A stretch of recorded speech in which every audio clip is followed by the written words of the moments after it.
வணக்கம். திரையரங்கம். தலைவன் தலைவி. இந்த திரைப்படத்தை இயக்கியிருப்பவர் பாண்டிராஜ். இந்த திரைப்படத்தை தயாரித்திருக்கக்கூடிய பட நிறுவனம் சத்யஜோதி ஃபிலிம்ஸ். இந்த திரைப்படத்தின் கதாநாயகனாக நடித்திருப்பவர் விஜய் சேதுபதி.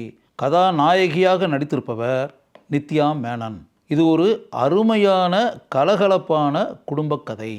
ஆகாச வீரன் என்ற கதாபாத்திரத்தில் விஜய் சேதுபதி வருகிறார். பேரரசி என்ற கதாபாத்திரத்தில் நித்யா மேனன் வருகிறார். இவர்கள் இருவருக்கும் திருமணம் ஆகி அவர்களுக்கு ஒரு குழந்தை இருக்கிறது. சில தவிர்க்க முடியாத காரணங்களால் இருவரும் பிரிந்து வாழ வேண்டிய சூழ்நிலை இருக்கிறது. இந்த சூழ்நிலையில் அவர்களுக்கு பிறந்திருக்கும் குழந்தைக்கு கோவிலில் மொட்டையடிக்க வேண்டும் என்ற சூழல் உண்டாகிறது. அந்த நிகழ்ச்சி விஜய் சேதுபதிக்கே தெரியாமல் நடக்கிறது.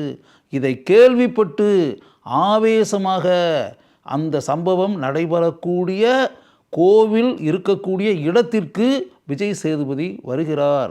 விஜய் சேதுபதியின் குடும்பத்தைச் சேர்ந்த அனைவரும் அங்கு வருகிறார்கள். இரு குடும்பத்தில் இருப்பவர்களும் அங்கு குழுமி இருக்கிறார்கள். இவர்கள் தவிர அந்த ஊரை சேர்ந்த பலரும் அங்கு வந்து சேர்கிறார்கள். அங்கு எப்படிப்பட்ட சம்பவங்கள் நடைபெறுகின்றன, இப்படிப்பட்ட சூழல் வந்ததற்கு காரணம் என்ன, இப்படிப்பட்ட நிலைமை ஏற்பட்டதற்கு யாரெல்லாம் காரணங்களாக இருந்திருக்கிறார்கள் என்பதை காட்சிகளாக நமக்கு காட்டுகிறார்கள். ஆகாச வீரனும் அவரின் மனைவியான பேரரசியும் எந்த அளவிற்கு ஒருவரை ஒருவர் உயிரென நேசிக்கிறார்கள் என்பதை படம் முழுக்க நாம் பார்க்கிறோம். இந்த அளவிற்கு ஒருவர் மேல் ஒருவர் உயிரையே வைத்திருக்கக்கூடிய அந்த இருவரின் வீட்டை சேர்ந்தவர்களால் அவர்களுடைய குடும்ப வாழ்க்கைக்கு எந்த அளவிற்கு தொல்லைகளும் தொந்தரவுகளும் உண்டாகின்றன.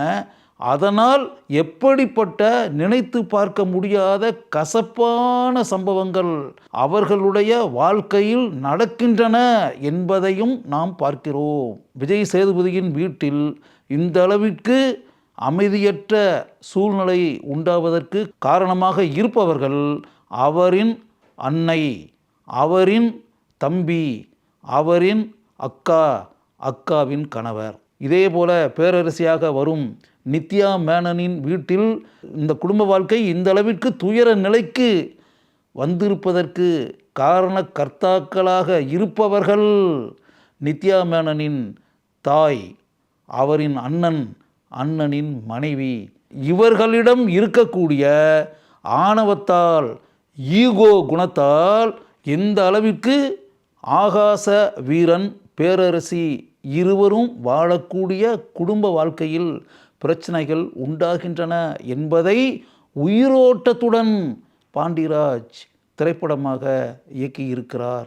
அனைத்து விஷயங்களையும் புரிந்து கொண்ட பின்னர் இந்த திரைப்படத்தில் விஜய் சேதுபதியும் நித்யா மேனனும் தங்களுடைய வாழ்க்கை சந்தோஷமான வாழ்க்கையாக இருக்க வேண்டும் என்பதற்காக எந்த அளவிற்கு துணிச்சலாக முடிவெடுக்கிறார்கள் என்பதை உச்சக்கட்ட காட்சியாக பாண்டிராஜ் அமைத்திருக்கிறார். ஆகாச வீரன் கதாபாத்திரத்தில் அருமையாக விஜய் சேதுபதி நடித்திருக்கிறார். மிகவும் இயல்பாக மண்வாசனை வெளிப்பட இந்த கதாபாத்திரத்தில் நடித்து அந்த கதாபாத்திரம் நம்முடைய மனங்களில் ஆழமாக இடம் பிடிக்கக்கூடிய அளவிற்கு அவர் தன் திறமையை வெளிப்படுத்தி இருக்கிறார். பேரரசி கதாபாத்திரத்தில் பேரரசியாகவே வாழ்ந்திருக்கிறார் நித்யா மேனன். நித்யா மேனனை தவிர வேறு எந்த நடிகையும் இந்த கதாபாத்திரத்திற்கு இவ்வளவு அருமையாக பொருந்தி இருப்பார்களா என்பது சந்தேகம்தான். விஜய் சேதுபதியின் தந்தையாக சரவணன் நடித்திருக்கிறார். தான் வரக்கூடிய காட்சிகளில் இவர் மிகவும் இயல்பாக நடித்திருக்கிறார். விஜய் சேதுபதியின் தாயாக வரக்கூடிய தீபா சங்கர் படம் முழுக்க தன்னுடைய நேட்டிவிட்டியான நடிப்பை வெளிப்படுத்தி அந்த கதாபாத்திரத்திற்கு மிக உயர்ந்த சிறப்பை அளிக்கிறார். அந்த கதாபாத்திரத்திற்கு இவர் கச்சிதமாக பொருந்தி இருக்கிறார். இதுவரை தீபா சங்கர் நடித்த கதாபாத்திரங்களிலேயே அவருடைய முழு நடிப்பையும் வெளிப்படுத்தி இருக்கக்கூடிய கதாபாத்திரம் இந்த திரைப்படத்தில் வரக்கூடிய கதாபாத்திரம்தான். பொட்டு என்ற அந்த கதாபாத்திரத்திற்கு இவர் அருமையாக உயிர் தந்திருக்கிறார். நித்யா மேனனின் தந்தையாக வரக்கூடிய மலையாள நடிகர் செம்பன் வினோத் ஜோஸ் மிகவும் சிறப்பாக எந்தவிதமான ஆர்ப்பாட்டமும் இல்லாத அளவிற்கு தன்னுடைய நடிப்பு திறமையை இந்த திரைப்படத்தில் வெளிப்படுத்தி இருக்கிறார்.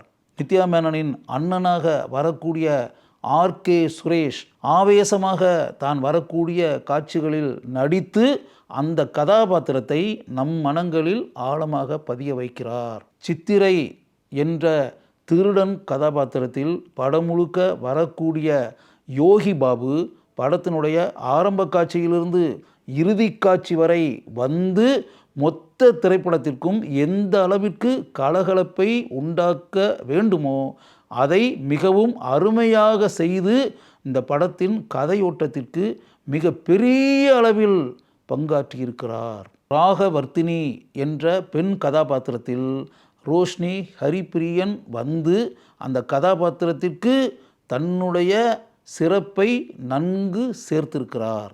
நயினாவதி என்ற கதாபாத்திரத்தில் வரக்கூடிய மைனா நந்தினி தன்னுடைய இயல்பான நடிப்பை வெளிப்படுத்தி நம்முடைய மனங்களில் இடத்தை பெறுகிறார். பாரிவேந்தன் என்ற கதாபாத்திரத்தில் வரக்கூடிய அருள்தாஸ் தனக்கென்று இருக்கக்கூடிய தன்னுடைய தனித்துவ நடிப்பை வெளிப்படுத்தி இந்த கதையோட்டத்திற்கு துணை புரிகிறார். நாவிதராக வரக்கூடிய சென்றாயன் ஏற்று நடிக்கக்கூடிய கதாபாத்திரத்தை நம்மால் சிறிது கூட மறக்கவே முடியாது. இவர்கள் தவிர பி.எல். தேனப்பன், சித்ரா லட்சுமணன் ஆகியோரும் குறிப்பிடத்தக்க பாத்திரங்களில் வந்து தங்களுடைய திறமையை நன்கு பதித்திருக்கிறார்கள். இந்த திரைப்படத்தின் இசையமைப்பாளர் சந்தோஷ் நாராயணன்.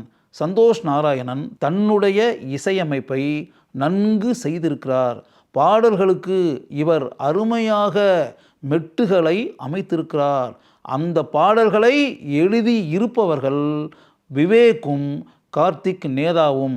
இவர்கள் இருவரும் இந்த படத்தின் சூழலுக்கு எப்படிப்பட்ட வரிகளை கொண்டு எழுதினால் நன்றாக இருக்கும் என்பதை மனதில் ஆழமாக பதிய வைத்து கொண்டு சிறந்த பாடல்களை எழுதியிருக்கிறார்கள். இந்த பாடல்களை கேட்கும்போதே இவர்கள் இருவரையும் கட்டாயம் பாராட்ட வேண்டும் என்ற எண்ணம் நமக்கு உண்டாகிறது. இந்த படத்திற்கு ஒளிப்பதிவு செய்திருப்பவர் எம். சுகுமார். அருமையான ஒளிப்பதிவாளர். தன்னுடைய ஒளிப்பதிவு திறமையை படம் முழுக்க இவர் பாராட்டக்கூடிய அளவிற்கு வெளிப்படுத்தி இருக்கிறார். பிரதீப் இ. ராகவ் இவர்தான் இந்த படத்தினுடைய படத்தொகுப்பாளர். இந்த படத்தினுடைய காட்சிகள் சிறிது கூட போரடிக்காத அளவிற்கு இவர் தன்னுடைய எடிட்டிங் பணியை சீரிய முறையில் செய்திருக்கிறார். விஜய் சேதுபதியின் 52வது திரைப்படம் இது. ஏராளமான கதாபாத்திரங்களை வைத்து ஒரு குடும்ப கதையை இயக்குவது என்பது சாதாரண விஷயம் அல்ல.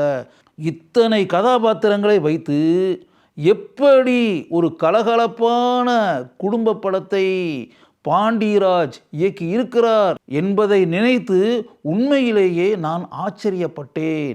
இந்த படத்தின் காட்சிகளை பார்க்கும்போதும் சரி, இந்த படத்தில் நடித்திருக்கக்கூடிய நடிப்பு கலைஞர்களுடைய திறமைகளை பார்க்கும்போதும் சரி, இந்த திரைப்படத்தில் வரக்கூடிய காட்சிகளை படமாக்கி இருக்கக்கூடிய விதத்தை பார்க்கும்போதும் சரி, எனக்கு பாண்டிராஜ் மீது அளவற்ற மதிப்பும் மரியாதையும் உண்டானது.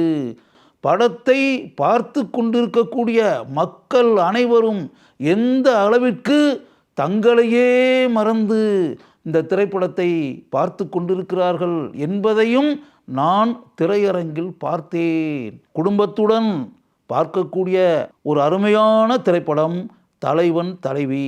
இந்த திரைப்படம் மட்டுமல்ல, இது இந்த திரைப்படத்தை பார்த்து கொண்டிருக்கும் அனைவருக்கும் ஒரு பாடமாகவும் இருக்கிறது என்பதுதான் உண்மை. அதற்காகவே தலைவன் தலைவி என்ற அந்த திரைப்படத்தை குடும்பத்துடன் சென்று பாருங்கள்.